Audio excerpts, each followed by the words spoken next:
Are you awake?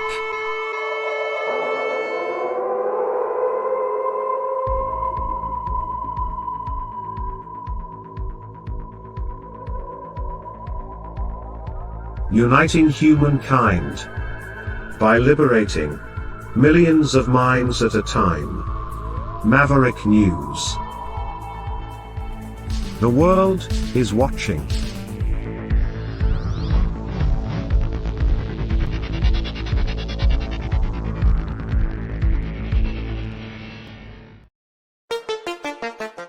The New World Order. Government overreach. The Great Reset. Mainstream media lies. Now more than ever, independent voices are needed. Donate now, at freedomreporters.com. That's freedomreporters.com. Maverick News. The antivirus program for your mind.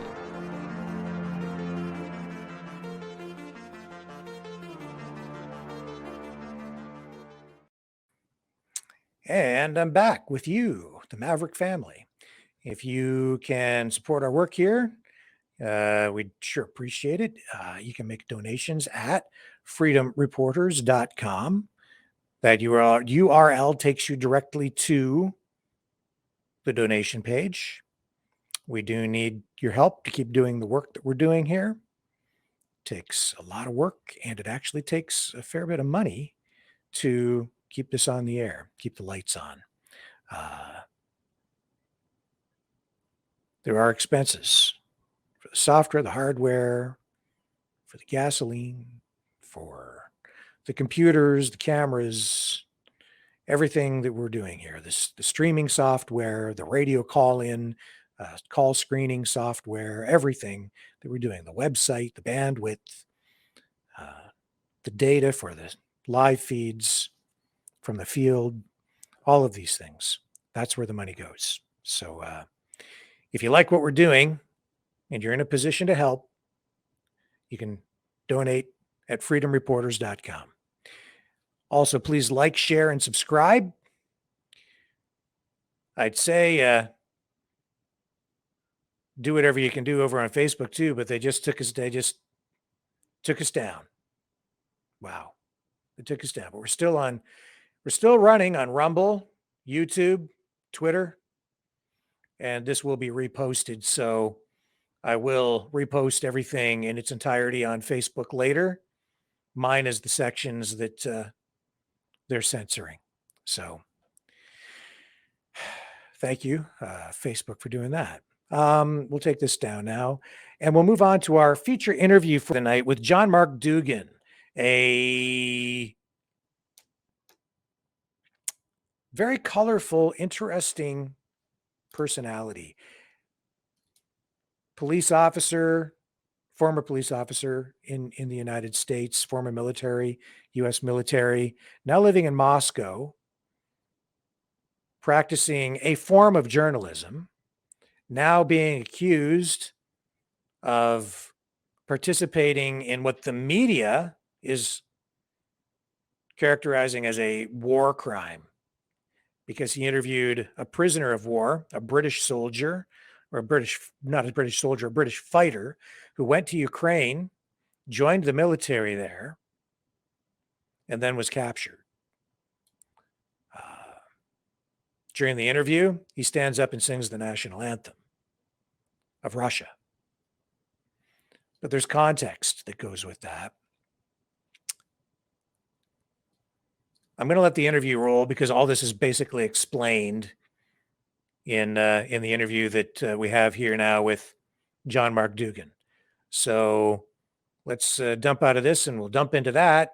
And you can decide for yourself. I need to forewarn you that showing the video of the prisoner of war is controversial.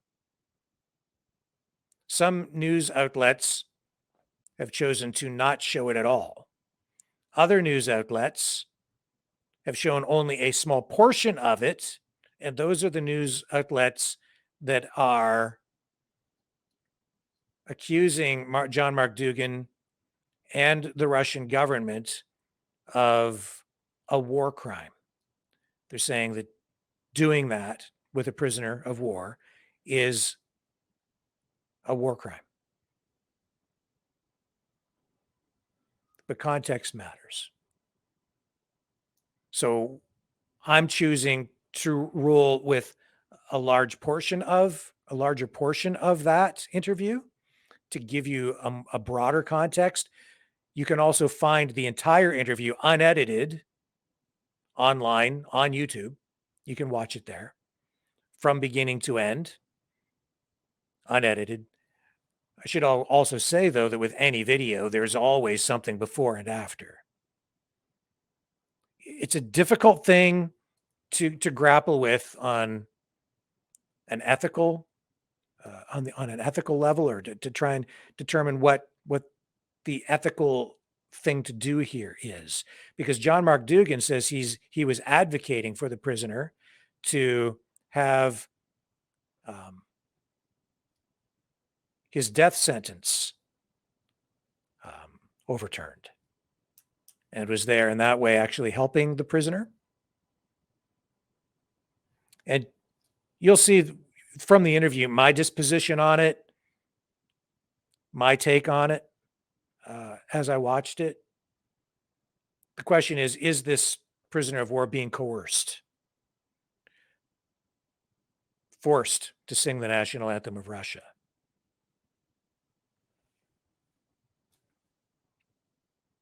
You can decide for yourself. I'm not going to make a decision for you. I would only say this. I hope that you're going to watch what I've got. I hope that you go and look at the whole interview, the whole video, to get a fuller context. Just educate yourself, arm yourself with as much information as you can. Don't just take my take on this. Go beyond what I'm presenting here tonight, if you're inclined, and just try to find the truth if you think it's important to do that. And I think it is. This is one of the biggest stories in the world tonight, I think. It raises a lot of questions, throws a lot of, for me, this is a micro example of the broader question of government propaganda, war propaganda during this Ukraine conflict. You got to watch this, okay? So let me bring this up. Here's the interview that I did with John Mark Dougan today.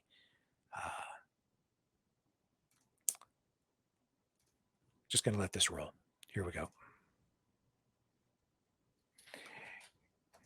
And joining us now is John Mark Dougan. Welcome to the show, John. I appreciate you taking the time. Thanks for having me. We have so much ground to cover here today, John. We want to talk about this new story that is just emerging about this interview you did, where I think it's being mischaracterized by the mainstream media. This is an interview you did with an English soldier who was being called a mercenary. I don't know, but we can get into that. And I also want to talk about the CBC hit piece that was done by Justin Ling. But before we get into all of this stuff, your personal story I find incredibly fascinating. And I'd like to introduce you to our viewers here who maybe aren't familiar with you and your work. You grew up in Colorado. You were, I guess, a former police officer, but why don't I let you kind of introduce yourself and just tell me a little bit of your backstory? Yeah, well, I grew up in Colorado as a young boy, the son of a drug smuggler, if you can believe that. And we moved a lot until I turned about maybe 10 years old, 12 years old, and we moved to Boca Raton, Florida, where I spent the rest of my childhood. Wasn't a great student, but I was very smart, at least people tell me. I started programming computers very young. I eventually joined the Marine Corps, got in trouble, and it was either 10 days of jail or the Marine Corps. So it was for running from the police on my motorcycle. And so I chose the Marine Corps. I spent 4 years in the Marine Corps, honorable discharge. And after that, I eventually became a police officer. Very interesting. As a police officer, you uncovered some things that you wanted to expose. Can you tell me about that? Yeah, well, when I was initially, I was in a predominantly white area, okay, like District 3 in Palm Beach County, Florida, and it was a really nice area. But I got bored. I asked for a transfer to the Belgrade area because my best friend had just gotten a transfer out there too. And when they transferred me after I got out there, there was a unit of bad cops, I'll just call them, running around beating minorities just mercilessly. And then they take their photographs and they'd post them on their chat groups or on their pages in Facebook. This is kind of when Facebook was just getting its start. And you could do a lot more on Facebook back then. And but they would take photos of these bloodied up prisoners and post stuff like too bad this guy's daughter showed up, I couldn't beat him more, or this guy took a fall down the stairs. I mean, it was some really bad stuff. And eventually I brought it to the attention of Internal Affairs when my comments to them didn't have any effect. I tried to do it anonymously to Internal Affairs, but it painted a big old bullseye on my back, and I had to leave the department. So then you because of your background in computers, you engaged in sort of an operation where you tried to expose this using digital technology. Yeah, so I started a website called pbsotalk.com. It doesn't exist anymore because, well, I'll get into that. Now it's pbsotalk.org. I started that website, and it allowed good cops to expose bad behavior in their departments without any fear of retaliation whatsoever, because nobody could ever find out their identities. And it was huge. And I ended up doing a bunch of these different sites all over the country, and all these different agencies ganged up, and they got together and they were investigating me. They were just looking for anything they could. Yeah. Wow. Well, I've had trouble sort of describing you or figuring out how to put you. Like, are you a journalist, an activist? What are you? Because what you've done is so unique. It's different. What I'm hearing is it's sort of a form of journalism. You're sort of a digital Julian Assange on your own. And that has painted a target on your back. And as a result, you had to flee the United States. Yeah. So I recorded some dirty cops.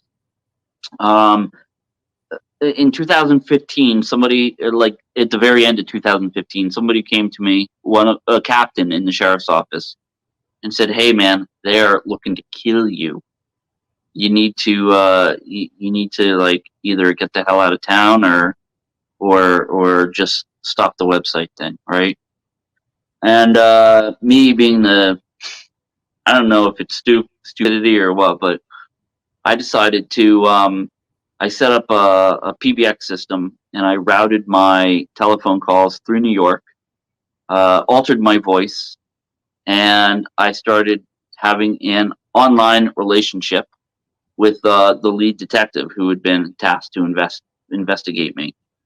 And he thought I was a wealthy Wall Street heiress from New York. And he made admissions of all sorts, of narcotics, I mean, racial profiling. I mean, that's minor in comparison to what they were doing. Bribery for judges, investigating their political dissidents, and it's funny. After I had 19 telephone calls with these different people, they tried to say, "Well, we knew it was this Dougan guy all along. We were just playing along, blah blah blah." But they didn't. And how I know they didn't is because I was a Wall Street heiress.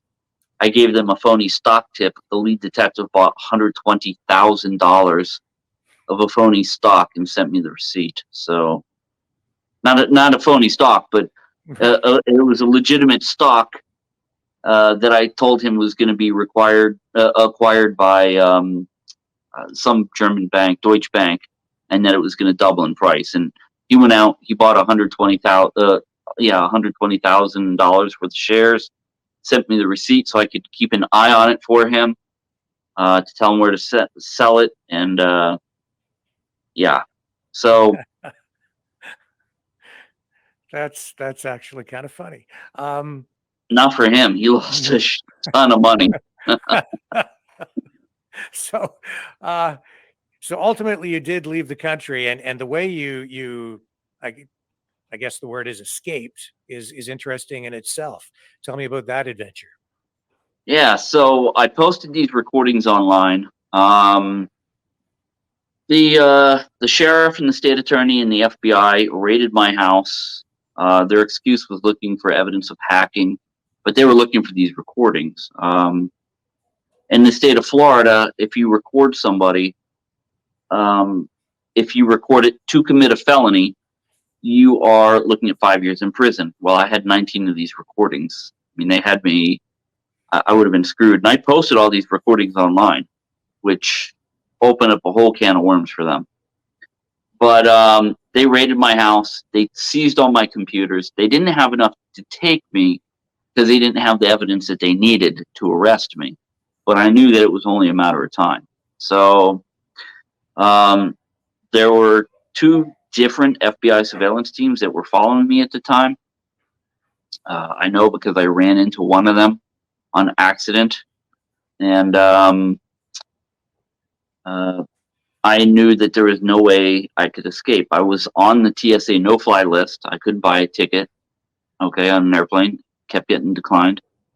And I couldn't, I had no way else to get out of the country. So what I did is I told the, I told one of my friends, I need you to leave a car at the north side of the mall for me. And I went to my mom's house. I picked up a blonde wig and some blue sunglasses and a change of clothing, put everything in a bag, and I went to the mall.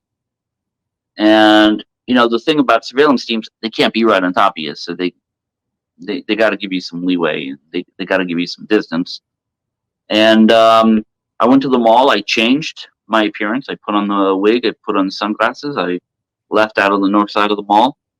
Probably left that surveillance team just still waiting there. Walked to the car that was waiting, and I drove north. I drove north to New York. And once I got there, I hunted around for a guy with a 172 or a similar type of airplane. It was actually a 172. And I said, "Look, I'm an author. I'm a geologist. I'm writing a book on plate tectonics. I need to fly over these GPS coordinates to take photographs, and I'd appreciate if I could throw you some cash to fly me." And he was like, "Yeah, sure, no problem." Now we have like the Open Skies Act. You're allowed to fly over Canada. You don't need any approval unless you're going to land there. And I know this because I'm I fly airplanes too. So I knew how it worked, and I knew which coordinate that I needed to go to. And once we got over that coordinate, I faked a heart attack. I said, "Oh my God, I'm having another heart attack." He landed. It was a small airfield near there, uncontrolled, so meant no tower. We landed. I threw the guy $600 in cash, and I grabbed my bag. I said, "Dude, you better get out of here before Canadians customs come." and I took off through the woods. I imagine he took off, but I didn't stick around to find out.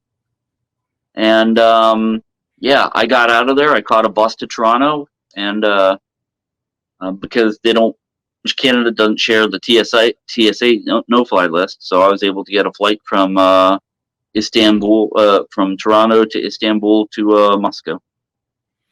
Why did you choose Moscow? Well, I knew Russia was the only place that they wouldn't be able to basically touch me. I mean, anywhere else in the world, and you're going to wind up like Julian Assange. Right. So your story is chronicled in a book, right? You have a book out that's available where people can. Yeah. It's called Bad Wolf, BADVOLF. Yeah, there it is. I'll bring it up on the screen so people can see that. So it's available through Amazon. Yep. There it is. Yep, that's Bad it. Wolf. The true story of an American cop's retaliation against a corrupt system of justice and politics, forcing him to seek political asylum in Russia. Yeah. Yeah, very interesting story. I'm just looking at the reviews. Seems pretty good. I haven't looked in a couple of years, so. Yeah. But that's a movie in itself. They should make a movie out of your book and your story. That's it's a pretty exciting. It's exciting. That's an exciting story. It's a real adventure. Very unique. And it's continued. It's continued until this day. So it's been a very interesting life, I got to tell you. Yeah, and it's continued to evolve because now you're not a cop. You're not in the military. You're practicing. And again, I don't really know how to describe it, but it is a form of journalism that you are engaged in, right? Yeah. I guess. I mean, I don't really like calling myself a journalist because, frankly speaking, I'm terrible at interviewing people. I'm terrible at formulating questions to ask and stuff like that. But I'm good at talking to people. I'm good at going around to dangerous situations. I mean, that doesn't bother me, So yeah, I don't know what you would call it. Yeah. So engaging in this blogging, journalism, you've become quite well known. You have a prominence on social media. You have a YouTube channel. You're on all the different social media platforms, and you've started to cover some of the conflict in Ukraine. Yeah. I've been there 7 times since this conflict started, and I've been to every really hard hit city in the Donbass region. So I've been to the Zaporozhye region. I've been to Mariupol. I've been to like port of Mariupol and Azovstal. I've been to Donetsk and Severodonetsk. Yeah, Melitopol. I've been to a bunch of different places. So you're seeing this stuff firsthand on the ground. Yeah. I don't know how much access you have to Western media where you are. Can you give us some indication, or can you tell us, is the media information from the mainstream media here in the West, are people being given an accurate picture? Is it being distorted? Is it propaganda? What they are absolutely not receiving any kind of accurate picture whatsoever. Not even a little bit. I read some of this stuff and I'm like, they get this. I don't know where they get it from. They must get it right from the Ukrainian government, who's being told what to say by the CIA. I mean, that's the only thing I can guess, because they want the people in the West to support this war, so the Bidens can throw money, billions and billions of dollars at it, and just funnel all sorts of weapons in it. They want this, and the only way to have it is to get the American people on their side. And in order to do that, they have to spin the information, because what's going on there is just, it's not like anything that they're being told. Yeah. We've seen a lot of evidence of that. We're trying to get people, as you know, an accurate picture here, telling the other side of the story and really all sides of the story. But in the process of doing that, you have again wound up with a target on your back. You've been targeted by the mainstream media, certainly here in Canada. You were named specifically in what I would describe as a CBC hit piece done by this. And again, I would describe him as sort of an online hitman, a digital mercenary. He's a freelance media personality that the CBC hired to target people like you, Eva Bartlett, Patrick Lancaster. You guys were named all specifically. Let me just run a little bit of what that piece was like to give people a taste of it, just a sense. And then we can discuss that. Let me just bring up that clip here on the screen. Now we have talked about this on the show before, but for those who haven't seen it, this is from the National, the CBC television. And this is just the beginning of the piece. Scary music right off the top. Right now, investigators from the International Criminal Court in The Hague are building the case that Russian soldiers have committed war crimes in their invasion of Ukraine.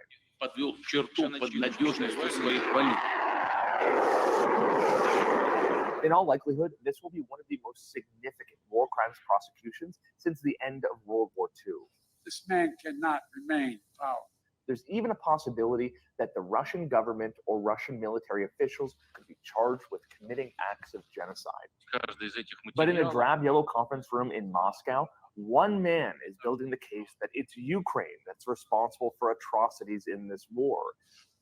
He's selling the narrative that Ukraine is run by neo-Nazis who want to ethnically cleanse Russians from their territory.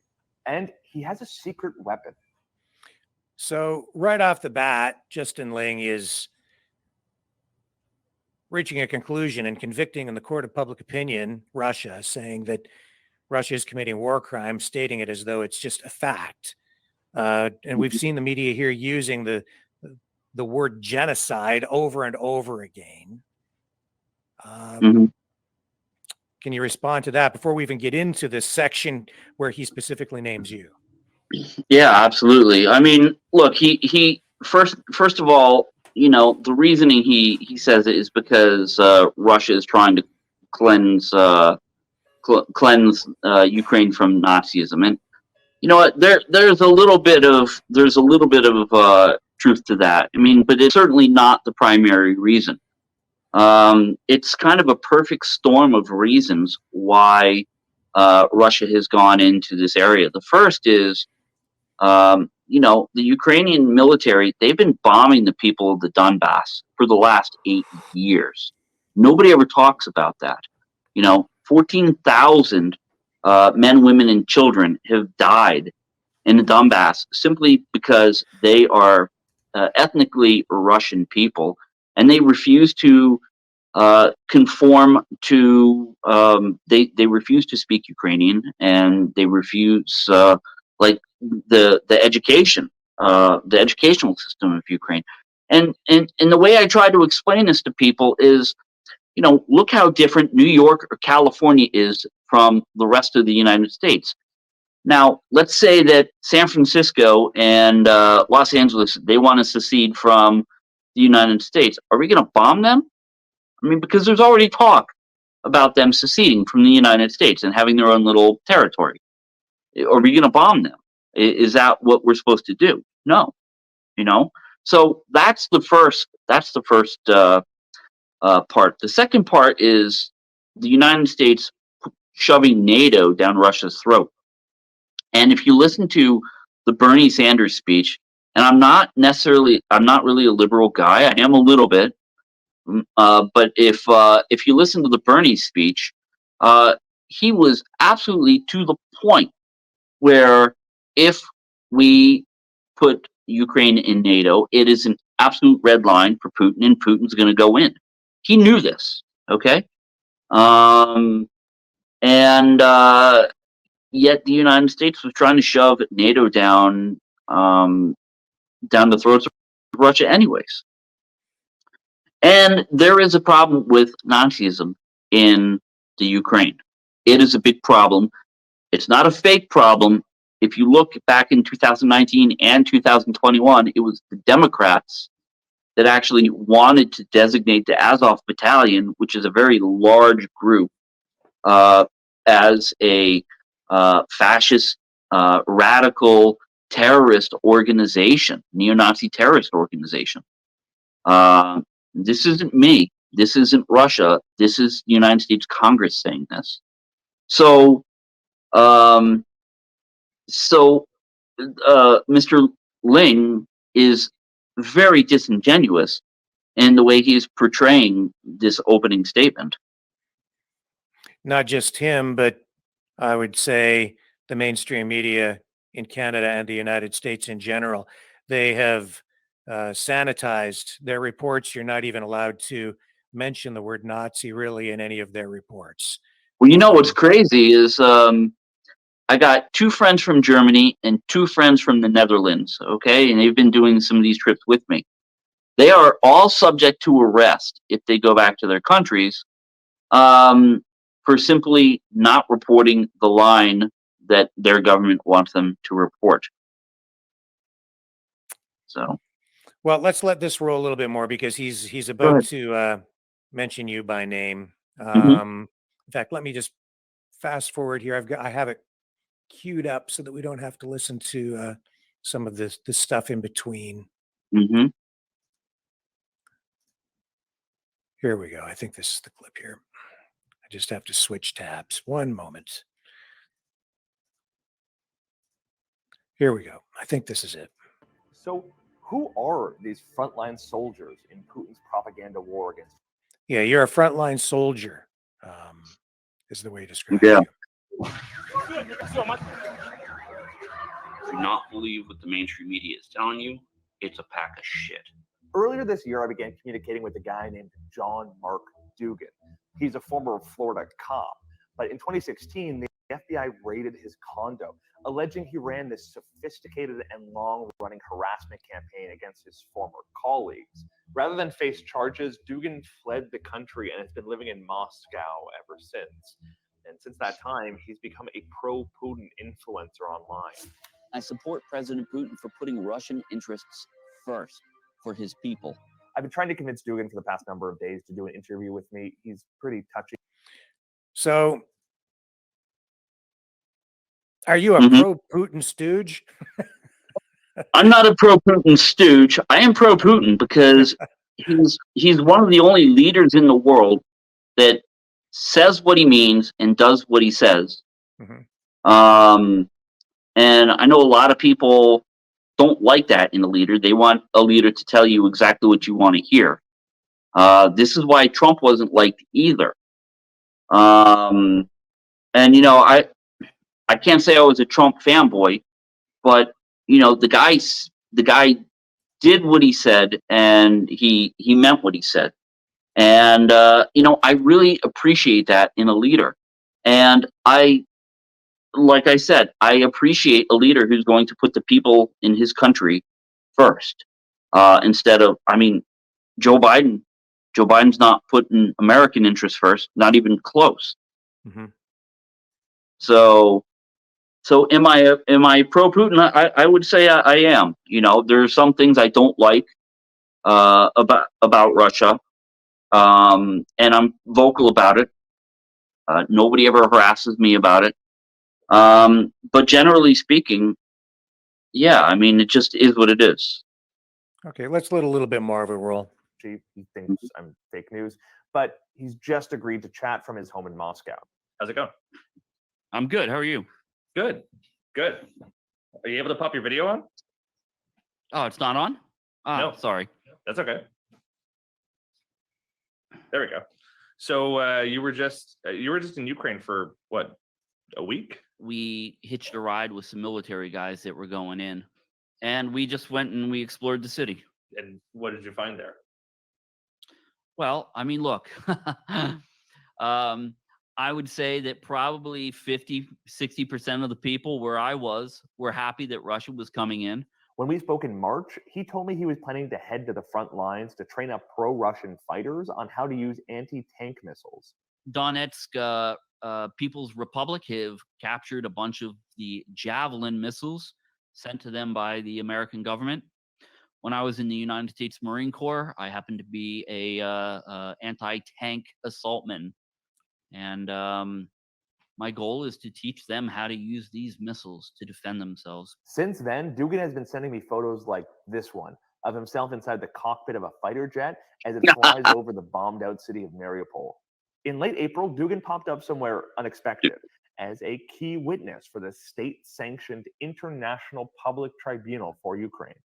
Hello, I'm John Mark Dougan. Since the beginning of this invasion, there has been overwhelming evidence that Russian forces have bombed civilian buildings, used rape as a weapon of war, executed civilians in the street, and even attacked chemical and nuclear facilities. But this tribunal is an attempt to flip that narrative. The guy responsible for the... Wow, there's a lot packed into that. Yeah. So about the javelins, absolutely, I meant it. And you know what? If you saw what the poor people in Donetsk were going through from the Ukrainian military for the last 8 years, it's the least I would be able to do. Like I said, they've been bombing men, women, and children for the last 8 years. 14,000 of them. Nobody's ever cared. All right. Now they're getting a whole influx of American weapons because they're getting captured. They didn't really know how to use them. So yeah, why not? I'm going to show them how to defend themselves. This is like blaming a rape victim who goes to a karate instructor to learn how to fight off an attacker, you know? So what about these allegations of the Russians using rape? And it went so far here with the media that they were saying the Russian soldiers were raping babies. Yeah, it's, you know what? It's ironic because not too long after that report came out, one of the Ukrainian senators is on record saying that she lied about cases of rape just so she could turn Western sympathies in their favor, because they wanted more weapons. You know what? If you look at those photos, like the people in Kharkiv, I think that's where that was that you showed me. You see, they have the white armband or the white leg band. Those are Russian forces. Those are pro-Russian forces. They wear the white. The Ukrainians, they wear blue. So, you know, this narrative they're trying to push and showing these photos, it's ridiculous. It's not accurate. Now, look, I'm not saying that maybe there's some bad actors.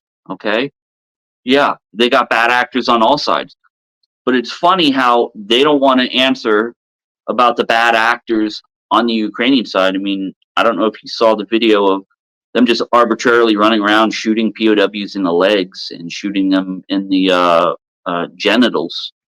You know, this is the Ukrainians shooting Russian POWs. Where's this guy's outrage in that? Okay. Right. I'm not saying every Russian soldier is a saint, but what I am saying is this is not some coordinated effort by the Russians to go in and stoke fear among the population. This is the last thing they want. It's their last. It would be the very last objective because they want Ukrainian fighters to surrender peacefully. They want them to surrender without a fight because they know it's going to save Russian lives. It's going to save civilian lives if that happens. If you let the Ukrainians know that we're going to come in and we're just going to start executing people, then they're going to fight their hardest because they want to survive. And this is a lie that they've been telling the Ukrainian soldiers. So, yeah, you know, I don't know where they are coming up with this information, but it's not true. Things have evolved from there. Oh wait, hold on. I just want to say one thing. Sure. That is not me in that fighter jet. I never said that was me in that fighter jet, or in that bomber. Isn't that the fake picture from the Ghost of Kiev? Isn't that the same one? No. That's actually a friend of mine. Oh, okay. I have those Bad Wolf patches, and I gave him one, and he took it up in the fighter jet. I was like, dude, if you go up in a fighter jet again, take a picture of you with the patch for me, for my social media. And he did. So, but I never told Justin Ling that was me. I don't know where he got that idea. It's ridiculous. Like, I would be able to go up in a top secret Su-34 Russian military jet. That's just absurd. Never let the truth get in the way of a good story. It's a good story, though. I mean, it's a good story. Things have evolved since then. There is a British soldier, mercenary, whatever you want to call him. And I guess accuracy is important. So maybe you can address that. But there was a soldier captured who was fighting for Ukraine. And they are saying that because of the way you interviewed him, and this guy ended up singing the Russian national anthem, they're accusing you of being part of a war crime yourself. Can you explain what that's about? They are. Yeah, sure. So I'll explain Aidin Aislin. That's his name. Aidin Aislin is, I think he's 28 years old. Don't quote me on that, but I think he's about 28. I got a call. I was in my shower about 3 or 4 weeks ago. I got a call, soap on my head, and I answered the phone. And I said, hello. And he's like, hi, is this John Dougan? I was like, yeah. He's like, this is Aidin Aislin.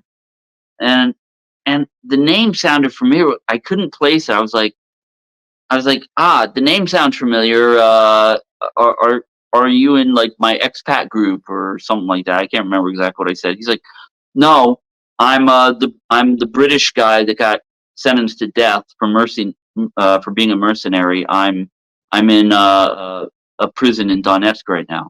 And I was like, okay. So I put on a blue towel. I ran out to my living room, threw on my camera. And in fact, I'm a little embarrassed. In my interview, you can see me wearing a blue towel in the first interview. And I talked to him a bit. And, I never asked him to contact me. I never spoke to anything. I had no idea who he was, but he knew I was doing these videos on YouTube, and he had actually watched some of them. Yes, they are. They can watch some videos in prison there. So now this thing. Well, there's a post here from Cossack Gundy. I don't know who this is. They're saying basically you're being accused of. They describe you as a big burly jailer who big burly Russian jailer with a vicious looking club on the table, which is a microphone. It's a microphone. It's a Steinhausen wireless microphone. I'm not big. I'm 5'7". I am a little chunky. I need to go on a diet, but I'm about 175 pounds. And if you look at Aidin Aislin, he's standing there at rigid attention. Now, if you take the clip from there and you play it forward, it looks bad. And that's exactly what somebody wanted. But if you have a minute, I will tell you the story of what really happened. Sure. Yeah, let's hear it. So after talking to Aidin Aislin, I did some research on him. I felt really bad for the guy because he kind of reminds me of me. And I say that because, he left Europe to fight for the YPG. Okay. The YPG is the group of the Kurds supported by America and England. And they're the ones that they say are being attacked by the Turkish, right? And he felt bad for their plight. I think he's got some Turkish lineage in him. I didn't ask, but he told me he felt bad for them, and he felt obligated to go and help them out. So he did. And he spent quite a while over there fighting for what he believed in. He went back to England. He got arrested. He was being hounded by the government there like crazy. And it's funny. He says, all these British ISIS fighters that were returning, they didn't have any problem whatsoever. But it's me, because I was on the side of the YPG, and I don't really understand that, but okay. And so he decided that he needed to leave and make a better life for himself. So he met a girl, moved to Ukraine, married her, and decided to join the Ukrainian military to get his Ukrainian citizenship. And I get this. I am completely supportive of anybody who moves to a new country, who has a sense of loyalty, who wants to establish their life. They should serve their government, or at least not the government. They should serve their country in which they choose to live. So I understand this. And I felt bad for him, because to me that didn't sound like a mercenary. It doesn't sound like what the charge that he was charged with. And that gets me in a little bit of hot water on the Donetsk/Russian side, because, like I said, I don't agree with everything. I'm not a shill. Okay, I don't parrot talking points. And so I decided, I told him after like the second interview, I said, you know what, I am coming to see you. And, we'll do an interview in person. And I started lobbying for this guy. I started lobbying for him. I brought him clothing when I went, because he needed some extra clothing. I got him a new pair of shoes because he needed some new shoes. The shoes he had, the soles were torn off, and they were being held on by a piece of like cloth, like maybe he ripped a shirt and he tied it around, and that was how the soles of his shoes were being held on. So I bought him shoes, and we had a really nice conversation. I walked in, I shook his hand, I treated him like an old friend. He probably had not been treated like anybody's friend from the time that he got there. Now, we were talking, and I said, you know what? You have a really fascinating story. And when you get out of here, I think you should write a book. And he tells me, I can't write because I have dyslexia, but I think I want to become a singer. And I'm like, a singer? For me, that's kind of strange. I'm like, a singer? He's like, yeah. He's like, all the guys in here, we have to sing the Russian national anthem every morning when we wake up. And everybody here says I do it the best. Now, before your viewers say, well, why does everybody have to sing the Russian national anthem? I'm going to explain that real quick. When you were in middle school, or when you were in elementary and middle school in the United States, like 20, 30 years ago, every day you stood up, you said the Pledge of Allegiance. And if you had an immigrant come into your class, they had to do it too. It's just one of those things, right? Well, where he's staying, it's not POWs. It's mostly prisoners from Donetsk or Russia. It's mostly their guys. So they get up every morning and they sing the national anthem. And it's just kind of what they do. So he says, yeah, everybody tells me I sing the best. And I was like, oh, I would love to hear it. And I just said it. I just blurted it out. And I didn't actually think he'd make good on it, but he's like, would you? I was like, well, I would like it. My subscribers would like it, but it's absolutely up to you. Well, if you want, you can play that clip. You can show the people. Sure. Let's pull this up here. I have to fast forward a little bit. Here we go. I'll rewind it a little bit here so you can hear some of the conversation that preceded him standing up and actually singing. Yeah. Because not only is it like an interesting story, like I feel it's unique and it can help educate people like back home, people who might be thinking about coming to Ukraine to like do what I did. And I don't want people to do that because, you know, like I said, like some people might just like disagree with me, but I feel like I've been betrayed by Ukraine, you know, fighting them. It was like, really? It was like patronizing me or like, you serious? Like, on a scale of 1 to 10, like, how is it? It was like, it's a 10. And I was like, okay. And then the girl would come to me and was like, hey. So he's been being told that his singing was like good enough to 10 be out of 10. 10, right? Yeah. Well, I was like, sing with him. I was like, and just sing it for the whole dog. Yeah. Yeah. Amazing. I can do it if you want to. I would really like it. I think my followers would love it. But it's up to you. No pressure. Do you mind if I stand up? Because I'm fine. Yeah. Is it okay? So the anthem is that's the anthem. Yeah. is it okay? Oh, here. So what he says, I'll pause after that Yeah. because the audio is bad. What he says is, but I have to stand up. Is it okay? And the camera guy behind me says, who's Russian? He's like, yeah, because it's like protocol. You have to stand for the anthem. Okay. Mm-hmm. So he asked if I okay. I looked at the cameraman. I looked at the guard that was in the room. I was like, hey, is it okay? And they're like, yeah, it's okay. So we stood up. Go ahead. It's showing up, but like I'm just gonna do it anyway. Okay, let's do it.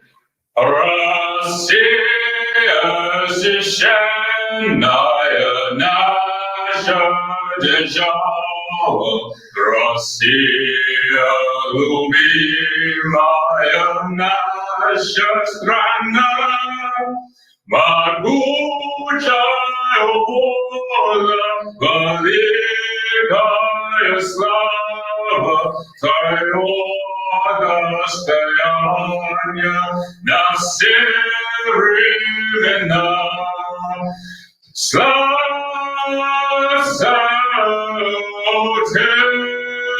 Отечества, наша свободная. Братским народом союз вековой, преданная,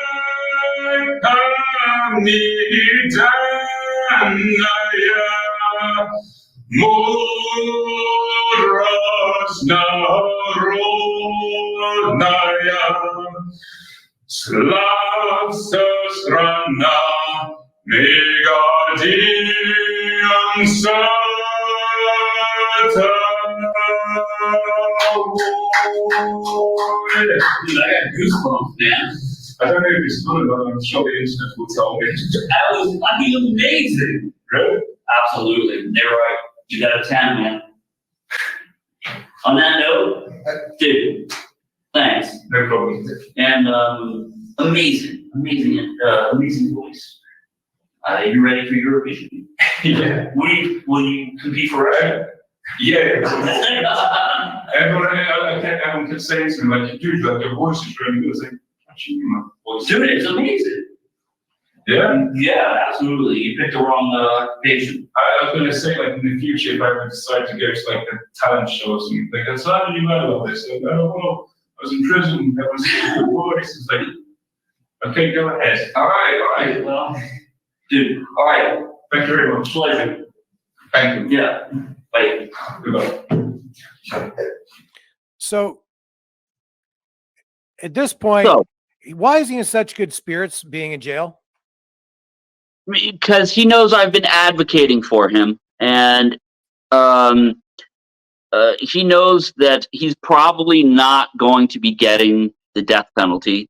Okay, because he had that information before, and like I said, I came in. I'm probably like one of the first people that ever treated him like a friend, not just like, a prisoner, but a friend. And I think he was very happy that I actually came to see him. I can't even imagine what he's thinking in there right now. He's got to be so lonely. So I think he was just very happy. I think he was happy to have the opportunity to tell his side, and you can tell he's not under any duress whatsoever. None. I never tried to force him to do anything. He's just yeah. I mean, I don't know how else to explain it, but and one of the other things why he's so happy, you can't really hear it in the video because that's a directional microphone, although the echo is horrible. But all the prisoners in the cell block, you could hear them like cheering, like after he sang it during this, and you could hear the guards in the hall were clapping as well. There are other guards in the hall. So I think he's very happy that he kind of found something. I think probably he didn't have a lot. If you listen to the interview, he says he has dyslexia. There's probably not a lot that he's good at. So maybe that's one of the things. He found something that, and yeah, the pitch changed halfway through, but when you're not playing with instruments, it's easy to shift the pitch as you're singing. So I mean, he can't be criticized for that. But nah. So the mainstream media, some people online have accused you of being part of a war crime, and they've just isolated that one small section with him singing and you standing next to him. Did it occur to you at the time that they might portray it in that way? No. I mean, that was a farther thing from my mind. And frankly, I don't really care. You know what? Yeah, I've gotten death threats, and all sorts of stuff, and they try to cancel my Patreon, but these people are sad. They're sad and they're sorry. They've really never aspired to anything in their life. They're sitting back in the comfort of their own home, not doing anything. What do they have? What do they have? They have nothing. They have nothing in their life. They have to try to tear down other people. And I feel sad for them. Well, it's a messy business, war, propaganda, misinformation, disinformation. These words are thrown around all the time, and it's difficult to know exactly what the truth is. Sure. How did you kind of get involved in this? Again, this online vlogging and blogging. What made you decide to start to do this sort of stuff? And I mean, you're getting access to war zones. You're up there on the front lines. You've had this. You got access to the prisoner. What made you decide to start to do this work? My daughter, my beautiful little girl. I haven't seen her in 6 years, and she told me that she loves watching YouTube. So she follows like a bunch of different people on YouTube, and I said, you know what?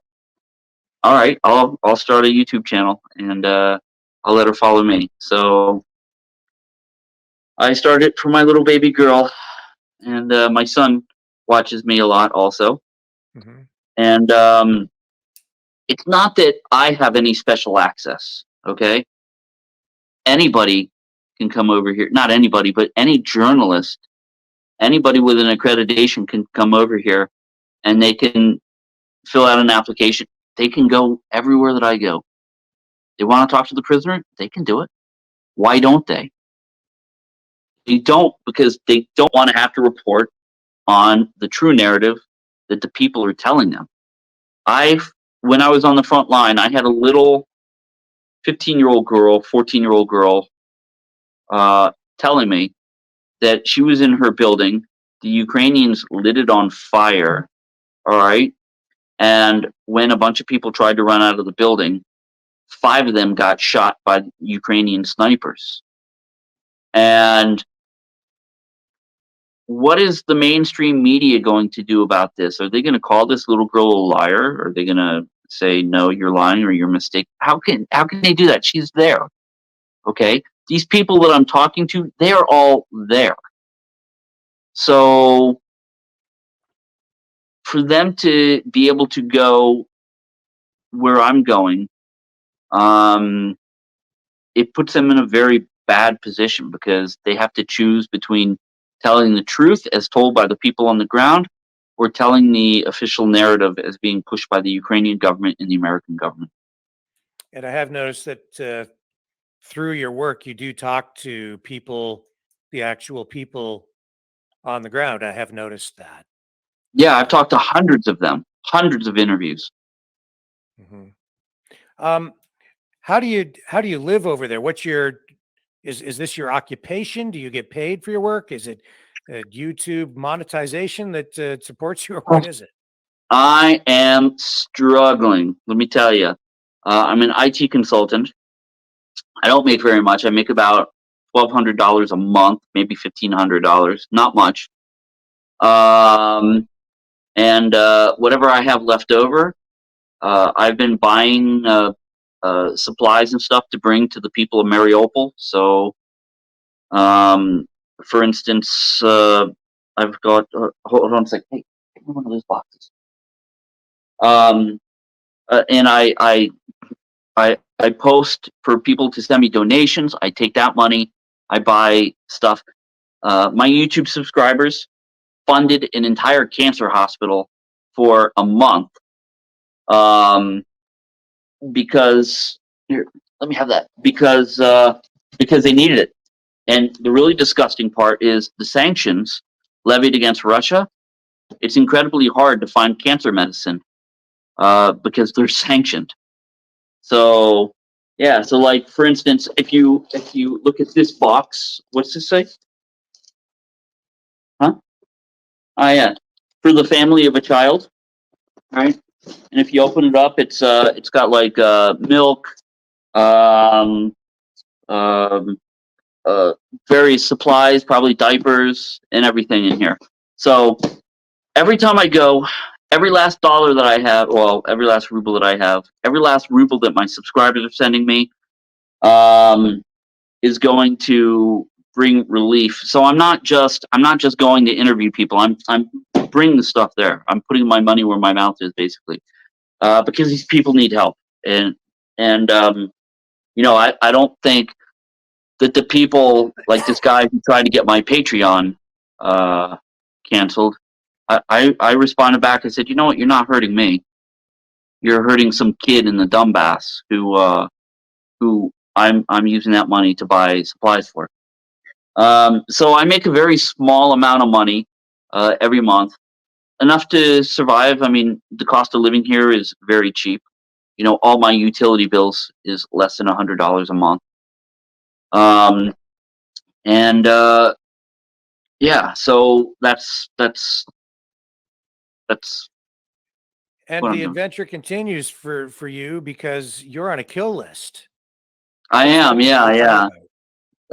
So the Ukrainians, they have the Miratovets kill list. So if you are captured, they can look online, and if your name is there, they will just execute you.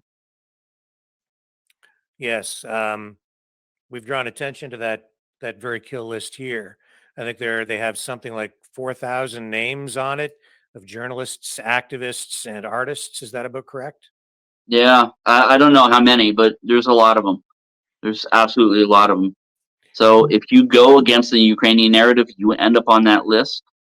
And God forbid you get caught over there, and they don't even take you as a prisoner. They just shoot you on the spot. Yeah. You mentioned you have a daughter. Were you married? Do you have a wife back in the United States, or what's your I'm situation? divorced. I was with the same woman my entire life. We met in 1991, married in 97, and we divorced in 2015. But yeah, I have a son and a daughter. Beautiful, beautiful kids. My son is 13, and my daughter is going to be 15 in a few days. So I haven't seen him in 6 years since I've been here. Wow, that's got to be rough. What Yeah. What about the It- future? Is there any chance you might be able to return to the United States, or would you even want to? No. I'll be here until the day I die. So I can't fight the charge of illegal recording of these dirty cops because it's true. I absolutely did it, and I am guilty of violating that law. I am subject to 5 years in prison for each recording, and because of the judicial system there, because of all the judges getting bribes and political favors with the sheriff, I will never get a fair trial. Absolutely never. And I think a change of venue would be out. And, you know, how do you really have a trial when you admit that you've done it? You know? So, yeah, I'm probably the only guilty man who admits his guilt who's ever been a police officer. So, Yeah. Just before we kind of wrap things up here today, I'd just like to get a sense from you on where you think this war in Ukraine is going. It's very difficult over here to get a bead on who's winning, who's losing, where gains have been being made, where they're not being made. Are the biolabs real? Are they fake? We don't hear about that at all anymore. That's just been, you know, washed. forgotten Yeah, about, you know. they're absolutely real. One Daily Beast article that coincidentally Justin Ling wrote about me said that I was echoing Putin's talking points on the biolabs, but I had actually done a report on the biolabs back in December of last year, long before Russia ever made any mention of them. And they are absolutely real. They are. So here's the gotcha clause. They are Ukrainian, except they were built by America and they were funded by America, and they have American doctors. So they're absolutely real, 100%. Russia is winning, and they are not going to stop until they get a friendlier government in Ukraine.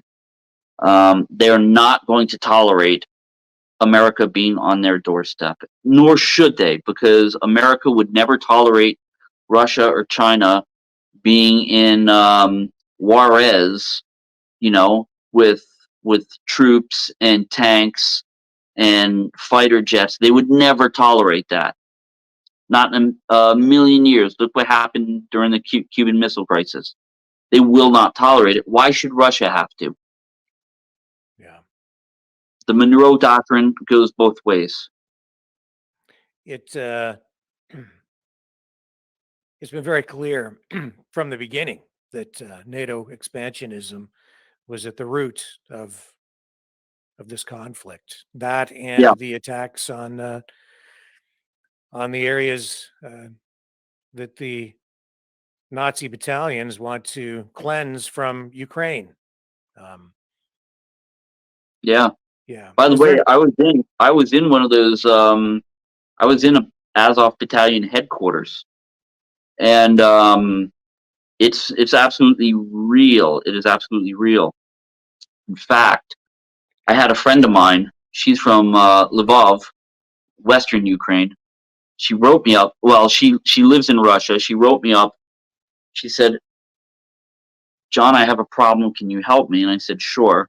She said, "My brother got killed in Mariupol. I need to get his body home. Can you help? Do you know anybody that can help?" Turns out he was fighting. He was in the Azov battalion. And you know the soldiers there, they're so nice. I approached the ones that I know. I wrote to them. I said, "Look, my friend's brother, you know, got killed. She wants to get his body home to the parents." And they helped. They said, "You know what? Everybody deserves a dignified burial. Yeah, tell us his name and his parents' name and their contact information. We'll get his body home to them." And they did. They sent his body home on a humanitarian mission. So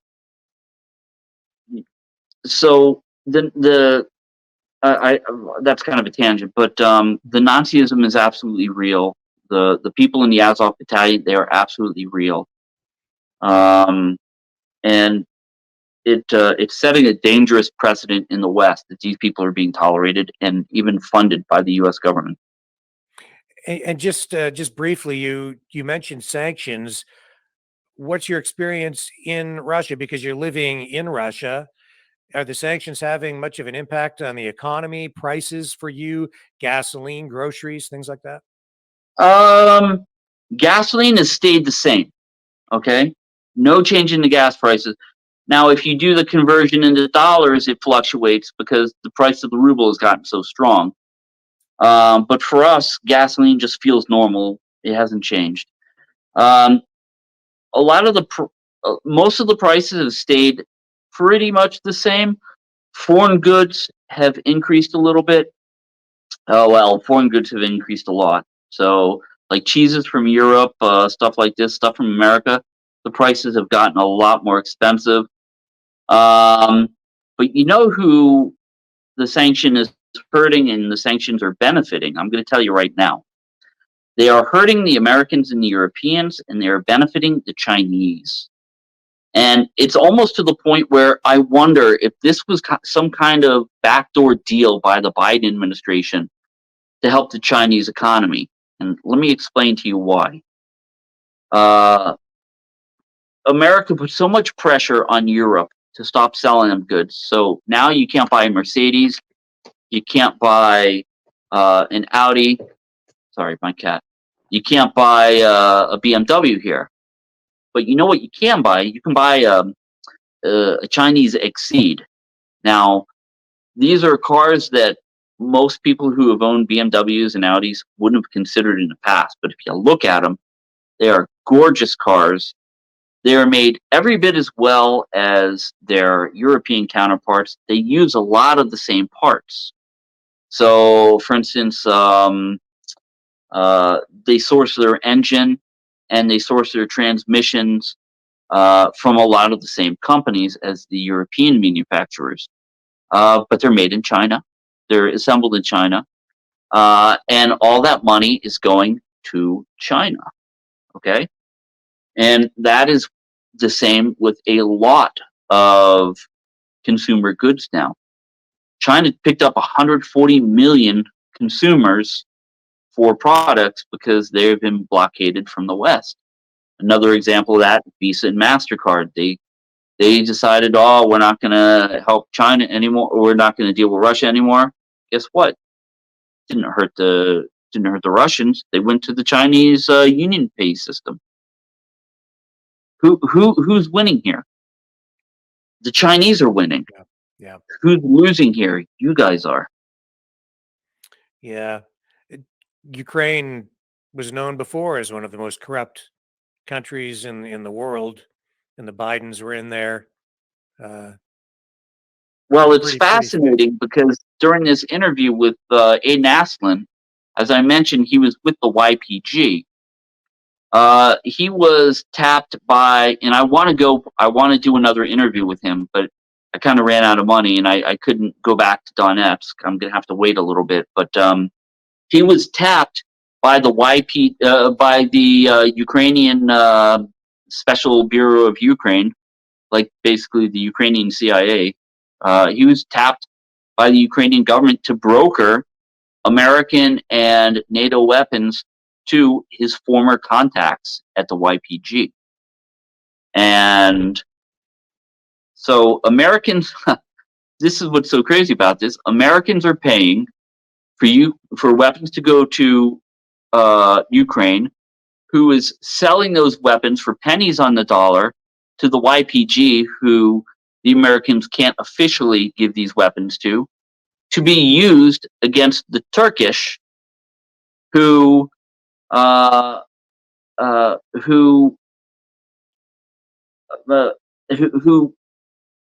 on the fence about putting these people like Finland and Sweden into NATO. And it's plausible deniability for everybody. The YPG, they're getting their weapons that they wanted from the U.S. The Ukraine, they're making extra money by illegally selling these weapons to the YPG. And it's just one huge cycle of corruption and money laundering. And I've got to ask myself, how much money are the Bidens getting for this? That's a very interesting, that's a very good question. Hunter's selling a lot of paintings, I bet. I think so. That's right. Yeah. John, is there anything else you'd like to add? Or think that I might be missing? No. But I am going back soon. I'm going back in about a week and a half. I am taking a car full of stuff. Any of your people want to donate, they can donate to my PayPal.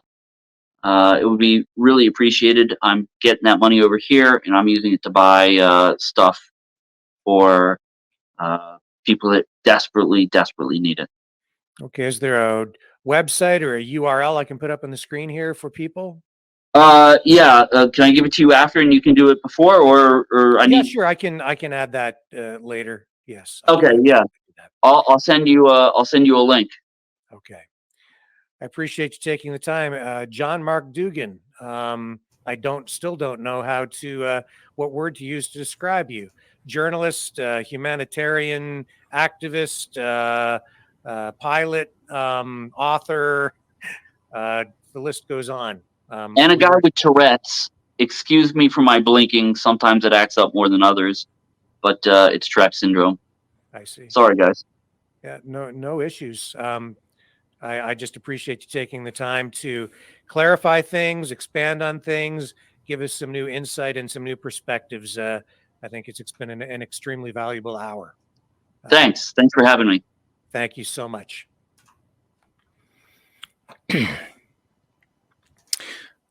John Mark Dougan. I would say he is one of the most controversial journalists in the world. This interview was one of the most difficult I've ever done in my life because it raises so many questions. It takes you down so many rabbit holes. It makes me question reality. What is truth? Who's telling the truth?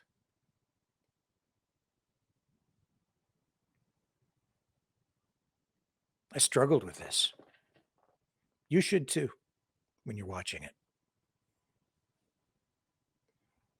Was everything that was told true? Was the prisoner under any duress when he sang that national anthem?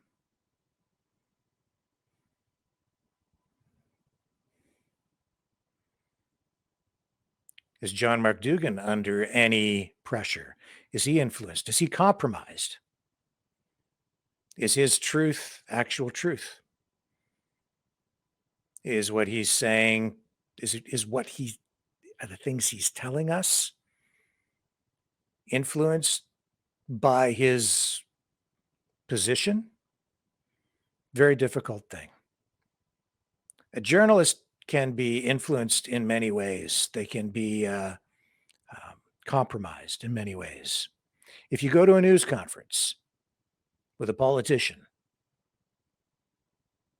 and at the back of the room, they have a table set up with donuts and coffee, and you eat a donut and drink a coffee.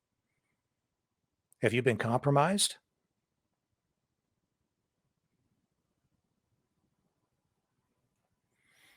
If you escape from one country where you're facing jail time and end up in another country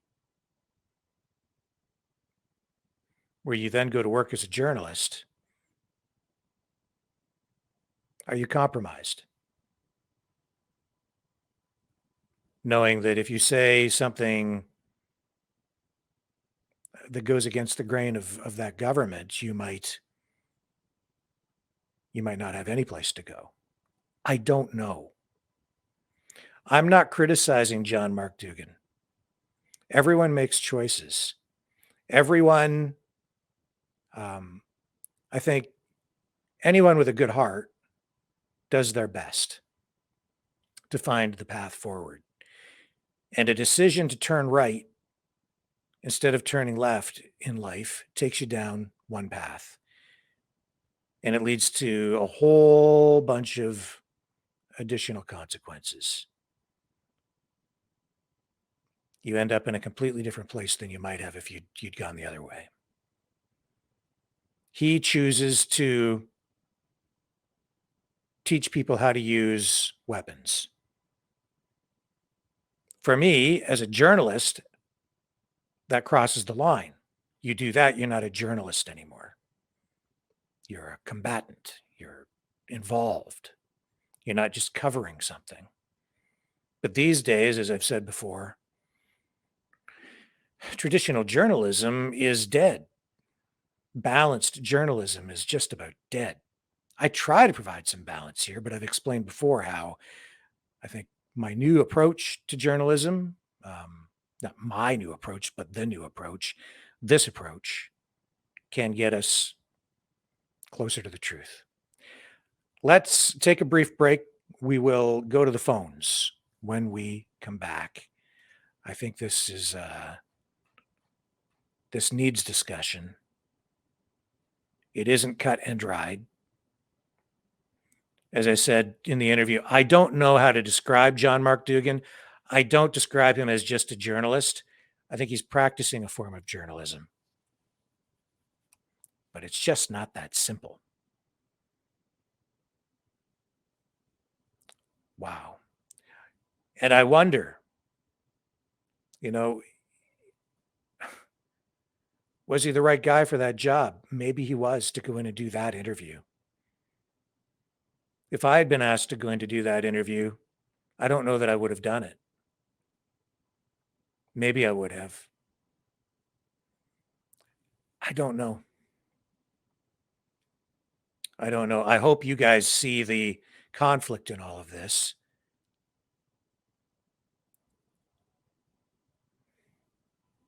And I hope you're questioning everything.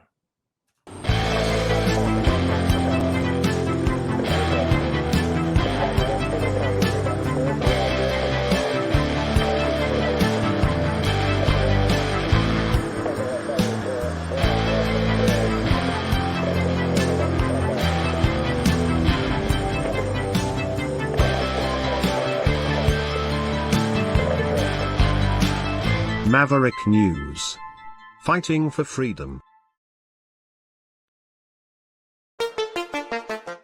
The New World Order. Government overreach. The Great Reset. Mainstream media lies. Now more than ever, independent voices are needed. Donate now at freedomreporters.com. That's freedomreporters.com. Maverick News. The antivirus program for your mind.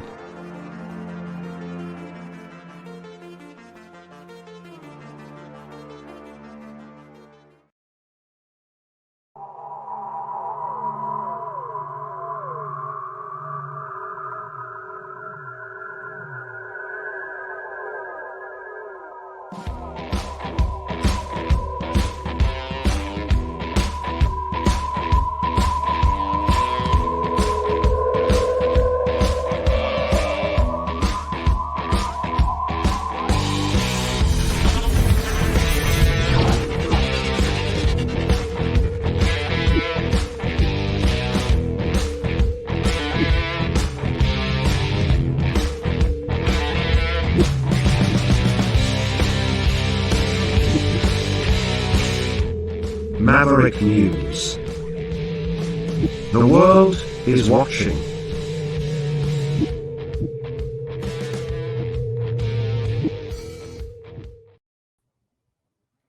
And we're back, and we're ready to start taking some phone calls here. I'm going to run the promo with the phone number so that everyone knows how they can join the conversation. Here we go.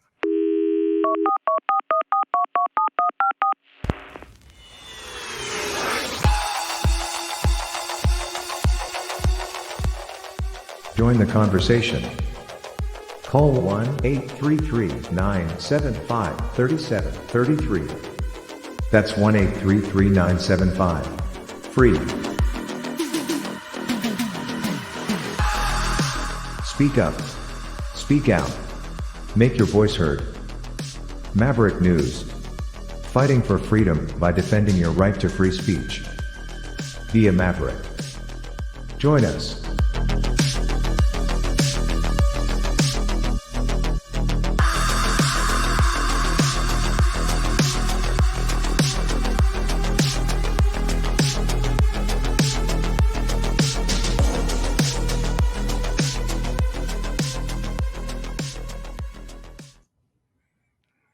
Okay, folks, here we are.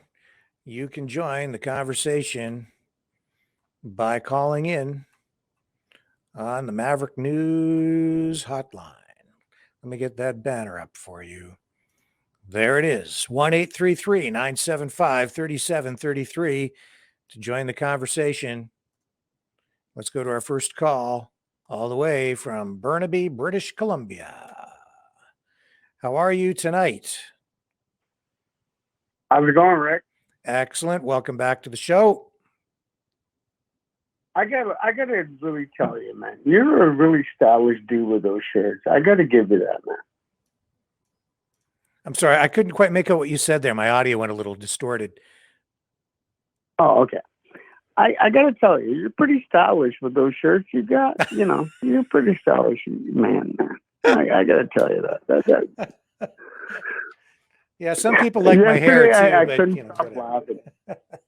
Yesterday, I couldn't stop laughing because my grandmother had the same curtains as the shirt you were wearing. So it took me back to like 1970s. It was great. Well, you have to shop at the right stores like Giant Tiger, Walmart. We don't have that at West. You only have that in the East. and you can't just shop, you can't just shop willy-nilly. You must go to the clearance rack. Okay. Oh, dude, you have to because nobody else buys it. That's right. So therefore, you get it for like $2, $3, and you know what? Nobody else wears it. So you're an individual. That is right. Thank you for noticing. I understand where you're coming from. I get it, man. It's all about style. Nobody else has it. Yeah. And they wonder where you got it.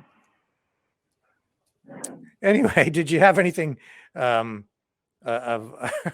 anything outside of the fashion file to talk about tonight? Oh, dude, I did put a smile on your face for Christ's sakes after that interview. Come on, man. Yeah. Shit. All right. For one thing, the dude's full of shit. There's no way in hell he was a Marine. He's dyslexic and he has Tourette's. So you're not a Marine. You're a liar, for one. My business partner is XJ/T2 for the Canadian military. He already knows who that guy is. He already knows he's a liar. He's a clown box. He's just a guy on a platform trying to make money and steal off of people. Just like, he's like that girl in the U.S. Oh, he said something nasty to me. Yeah, but you asked him for a selfie after he said you had a nice butt. I don't understand where you people are going with this stuff. Like this whole woke shit. Anyways, I'm done with that. We got real stuff to talk about. Mm-hmm. We got our own country to worry about. We need to get this stuff back up and running.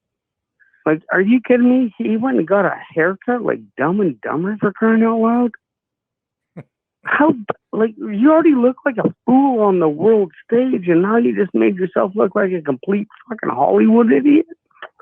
Wow. This is the road we're going down? Yeah. So you're not buying the John Mark Dougan story? I mean, there is documentation of, what he's claiming he was and is. My bigger concerns are what's true, what isn't true, what's the truth behind the interview with the guy in the jail. I think these things are never black and white. It's all bullshit. It's all bullshit. You know that. And I'm sorry for cussing, but it's all bullshit. You know that. Come on. This guy has no credibility, for one. Why do you think he has a $2.2 million hit on his head? For one, 2.2 million. Not from the. I'm not familiar with that. 2.2 million. And it's not from the American government. You know what it's from? It's from the retired Marines he's rolling around saying that, oh, he's a retired Marine. You are not a retired Marine, you idiot. You have dyslexia. You have Tourette's. There's no way you got even through boot camp, bitch. You didn't even get to ring the bell. They just booted you off the base. Give me a break, man. This guy's a clown box. Okay, well, I don't know about any of the information that you're talking about. It could be true, could not be true. I'd have to verify that. So I don't know about the $2.2 million he just bounty. Said I don't it know. in his interview. He said it was 2.2 million. In his interview. I don't. Oh, the 2.2 million. Yeah, I don't remember that. I don't remember saying anything. Oh about no, that. no. If you go down deep, you're gonna find it. Yeah, no. The Marines do not like this guy. He's a liar. He's a clown box. He's a complete friggin' liar. And he's also a traitor. If you think about it, Marines do not go to another country and go, no, Marines are solid and straight. Mm-hmm. They stand for their country. They don't piss off to another country and go, oh, save me. No, he's a traitor, man. Come on. It's just logic, common sense. Like, holy crap. Yeah. Well, listen, I appreciate the call. Understand your point of view on it. I respect that. It's always. But I have other things to talk about. It's just the calls are stacking up. Was there Okay, something? I'll let you go. No worries, Rick. Yeah, but Thanks please, for always call back. Love talking to you. So I appreciate it. Oh, I appreciate the time. Thank you so much, Rick. Take care of yourself. And by the way, dig the shirts, buddy. Keep them going. I'll try to keep up my appearances just for you. Thank you, sir.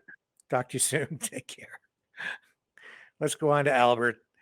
How are you tonight, Albert? Hey, how are you doing? I'm okay. You gonna help me out with this one because I'm conflicted. Yeah. Yeah. Yeah.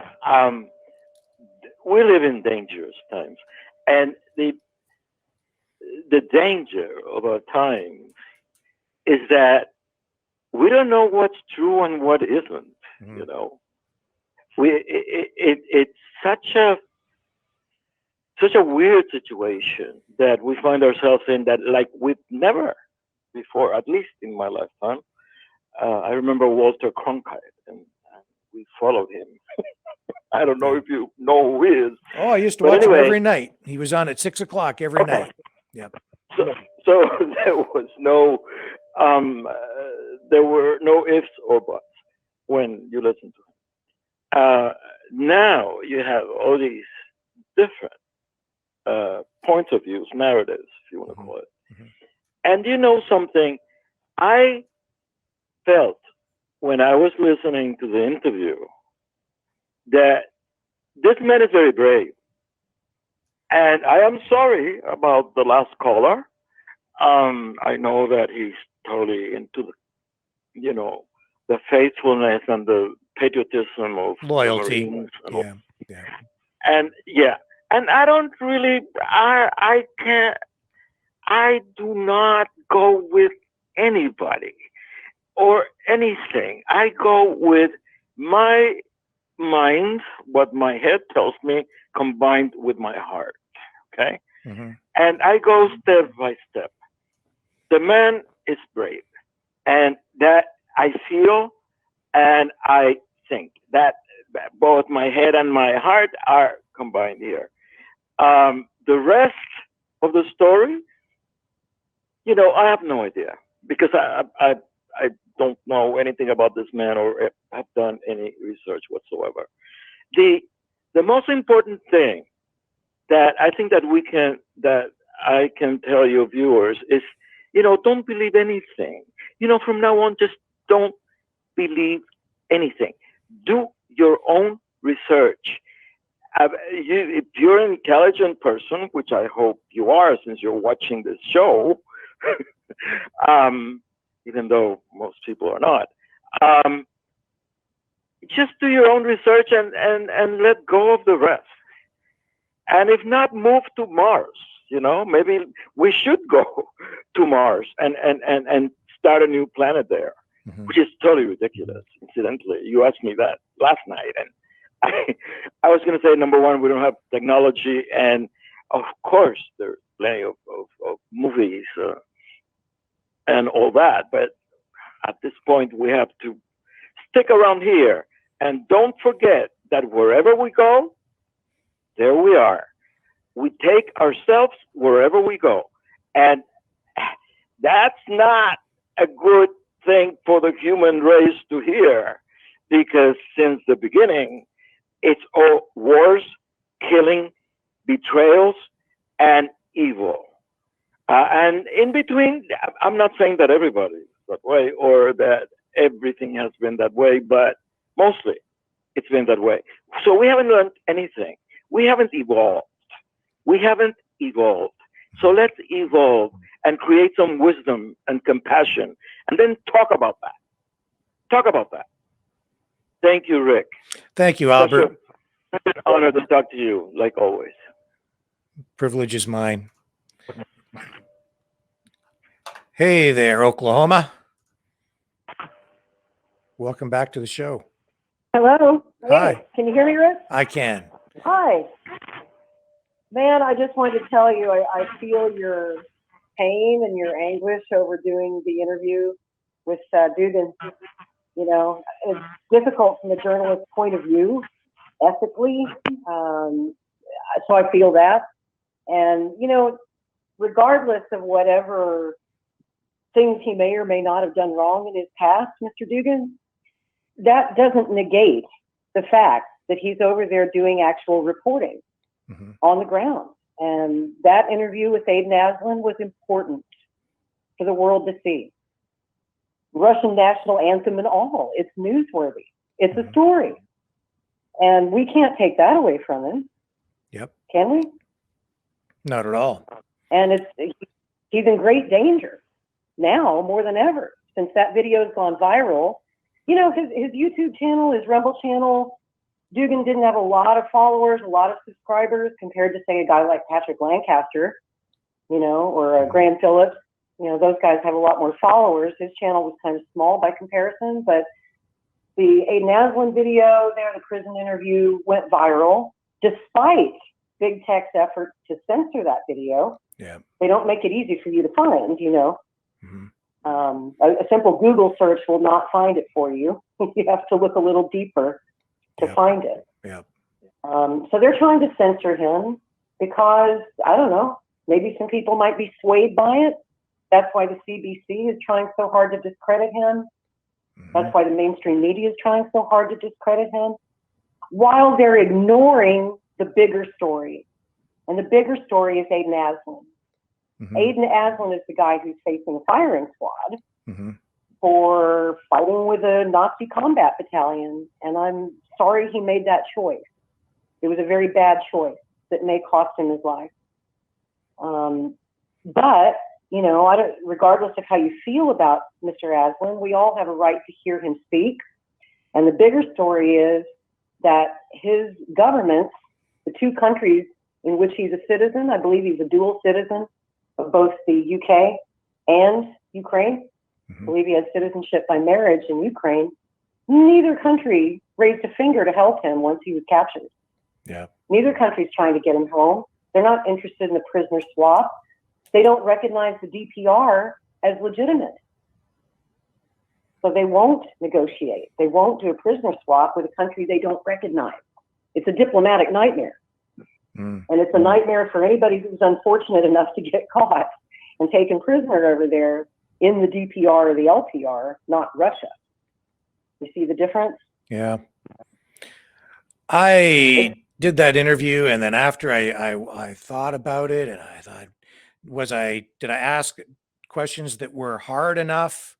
I don't know that I did. I'm struggling with it, but you see, I don't really view Mr. Dougan as a journalist. He's practicing a form of journalism. He's a, I don't know what the word is to describe him, or if there even is a word. What do you think? Yeah, it's hard to find a word. He's kind of a jack of all trades. Yeah. But he has no formal training as a journalist. Never really presented himself as a journalist, and yet he's doing journalism. Yeah. And that citizen journalists are a thing now. Yeah. Anybody with a telephone and a camera is a journalist. If you see news happening, you put it on Twitter, you film it, boom, you're a journalist now. Right. You don't have to go to college for journalism anymore like you and I had to do back in the day. So he is doing journalism, but I hear what you're saying, and I agree with you that, he better hope that he does not get captured by Ukraine, because he will be considered a combatant, and he crossed the line from being a journalist and an observer, a neutral observer, or even a biased observer, the moment he picked up or started training the soldiers how to use their weapons. Right. That gets into international law, and I'm not an expert on the Geneva Convention, but if you're training, that means you're aiding and abetting Ukraine's enemy, and therefore you're an enemy combatant, and he'll get the Aidin Aislin treatment or worse if they catch him. And God help him. I pray for the guy, because if they catch him, he won't get a trial. Yeah. They will kill him. They will execute him on the spot. He's on that kill list. Like you said, they look it up on their kill list, and if his name's on it, he's a dead man. It's so difficult. So yeah. I look at him in that jail. I see him standing beside him while he's singing the national anthem. That's why I asked, did it occur to you that maybe if you did that, you might be accused of participating in a war crime? But I cut him a little slack, because I don't really view him as a journalist. I know he really doesn't have formal training, whatever that is for a journalist anyway. So I don't know that a red flag maybe even went up for him before he walked in there, or before he let that happen. And I'm not sure if it was spontaneous, because he doesn't have that formality behind him, that formal training. It's like he's not, maybe not no, it never even occurred to me. Right. Okay. Well, that's because you're not really like a traditional journalist. But is there value in watching that? Or does it need to be seen? I think at this point it does. That's why I chose to run it, while other news outlets are saying, no, we're not going to run that at all, because they see it as coercion. Was the guy enemy propaganda? Yeah. Was that prisoner under duress? Well, he's in prison, so I guess he's under some kind of duress. But hey, if you were facing a firing squad, you would definitely be under duress. Yeah. So where's the truth? How much duress was Mr. Dougan under? Is he under duress because of him being in Moscow? I don't know. We don't know. That's a good question. Right? Like he's got no other place to go. He's in Russia. He has to rely on them for his personal safety as well. So is he compromised? Maybe, maybe not. I don't know. But but do we just dismiss everything because we don't know? Do we just dismiss him and say he has no credibility? I don't know. That's the thing. I don't know. All we can ever do, I think, is just watch stuff, read stuff, immerse ourselves in as much information as we can, and then try to dissect it and determine for ourselves what seems to be true, I guess, because even when I watched that hit piece by the CBC, which was clearly a hit piece, does that guy, Justin Ling, does he have any credibility? And then tonight, just a few minutes ago, while I was skimming other information, I see that Andrew Lawton from True North, another independent media outlet, who I've asked for an interview to talk about his new book about the trucker convoy, he agreed to do an interview with that frickin' Justin Ling. So he's walked right into that with that guy to do his podcast. And I don't know what kind of a hit job he'll do on Andrew Lawton, but I don't know. But is Justin Ling credible from the CBC, a freelancer? I don't think he is. I don't put much credibility behind that guy. I've looked at all of his stuff, not all of it, but a lot of his stuff online. I've researched him a bit. I'm very uncomfortable with where he comes from. But where's the Oh truth? yeah, and Where's the truth, right? How do you come to the truth? well, that's exactly why those videos need to be seen and not suppressed and not censored and not Right. taken down or, Right. kept from us. We are intelligent adults and we can make up our own minds. We can assess Mr. Dougan for ourselves. Yeah. We can assess Mr. Aislin for ourselves and come to our own conclusions about it. And it's also important to note, I've been following Mr. Aislin's case ever since his capture. Mm-hmm. And, he actually has a YouTube channel, Aidin Aislin, the prisoner. He seems That's to be, right. I forgot getting about that. Yeah, he's getting great treatment apparently over there in the jail. I think he's in a way kind of a likable guy, and it seems as though he's made some friends in the prison, including the guards. And I don't really think they want to carry out this death sentence that the court has handed down. You heard them in the video that Dougan had cheering for him when he sang. Yeah. And I believe that was genuine. It's sort of like your previous caller said, you have to assess things with both your heart and your head, and you have to go with your gut instincts about people.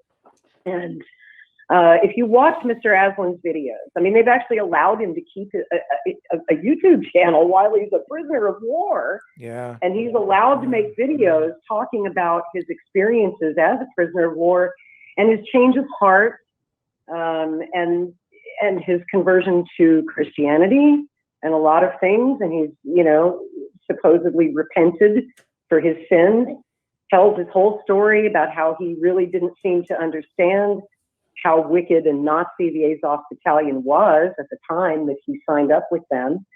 And he didn't seem to understand it until he was sitting in that jail cell, and they gave him access to the internet, which is quite rare for prisoners, especially prisoners of war.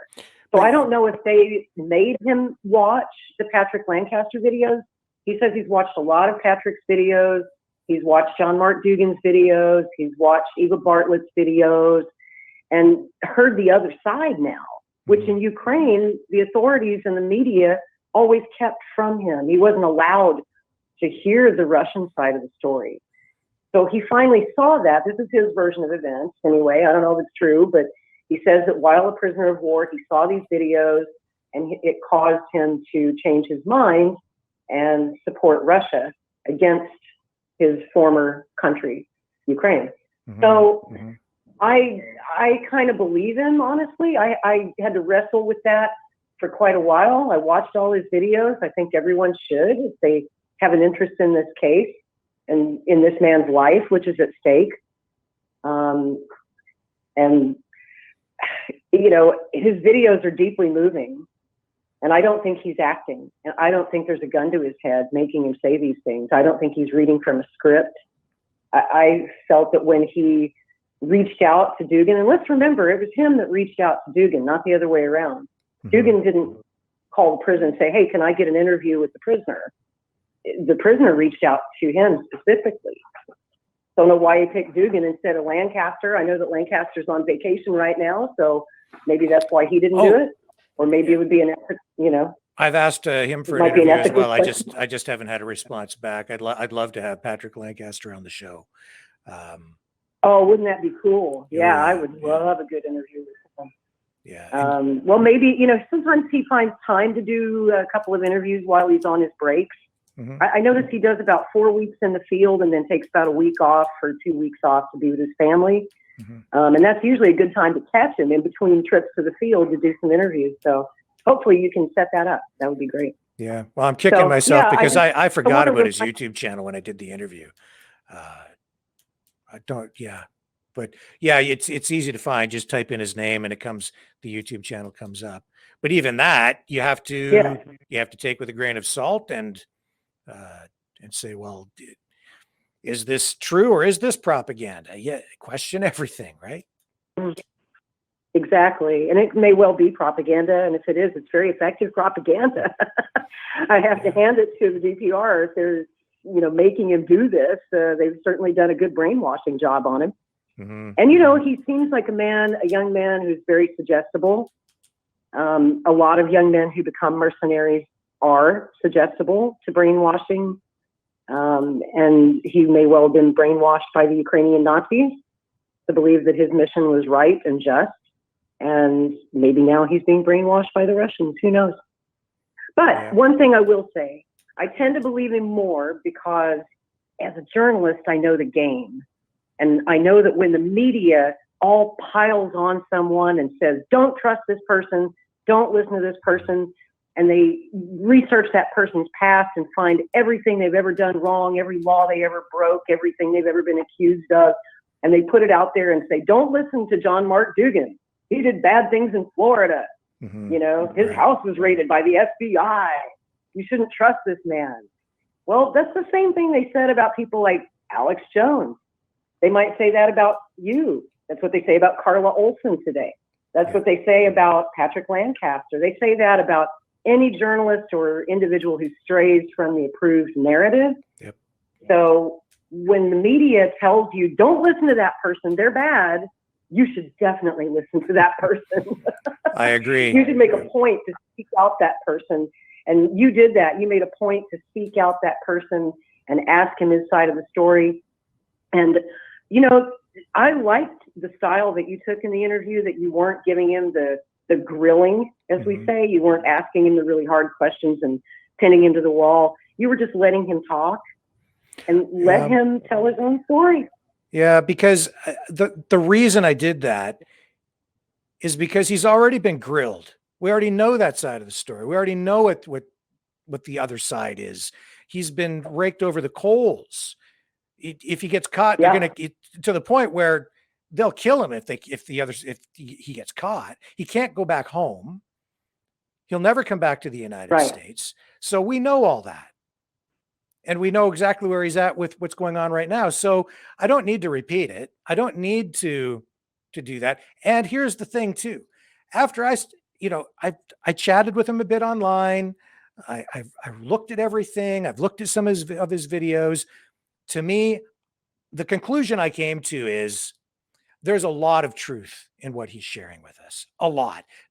Nobody has all the truth, but there's a lot of truth in what John Mark Dougan is sharing with us. How much how much weight you want to give this or that interview with the prisoner, or how you want to interpret that. I think the best thing for me, the best thing I could do here tonight was to present the information, just put it out there, try to not inject too much of my own opinion or bias into it, and just let people decide for themselves. That's called real journalism, Rick. You know, well, thank you. You're doing real journalism. And yeah.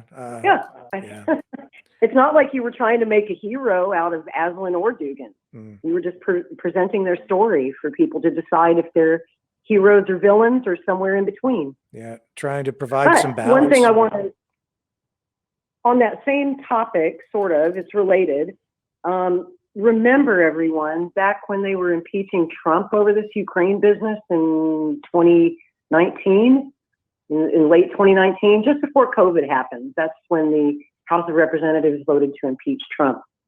Remember, the witnesses they called forward, those ambassadors and diplomats at the U.S. Embassy and the media, were all telling you not to listen to the witnesses that Rudolph Giuliani tracked down. Remember, Rudolph Giuliani did a series where he teamed up with One American News. And of course, the mainstream media told you, oh, One American News is a channel you should definitely not listen to.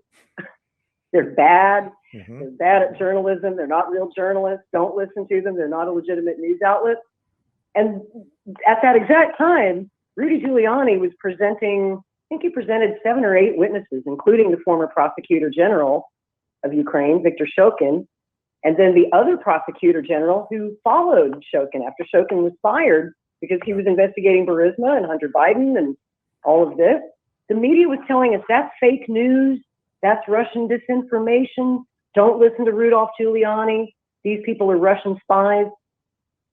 Giuliani put forward 7 very credible witnesses, under oath, I might add, on that program, and I encourage everyone to go back now and watch that program again in 2022. Things will make a lot more sense now than they did in 2019. You were wondering, why are we so interested in Ukraine? Yeah. Why is Trump being impeached over a phone call with President Zelensky of Ukraine? Who gives a damn about Ukraine? Mm-hmm. You know, that's what the American people were saying. Yep. Nobody thought it was an impeachable offense. Yep. But Trump was, you know, also, I'm not a Trump fan necessarily. I do blame Trump somewhat for us being in this new Cold War. You know, during his time as president, he ramped up sanctions on Russia.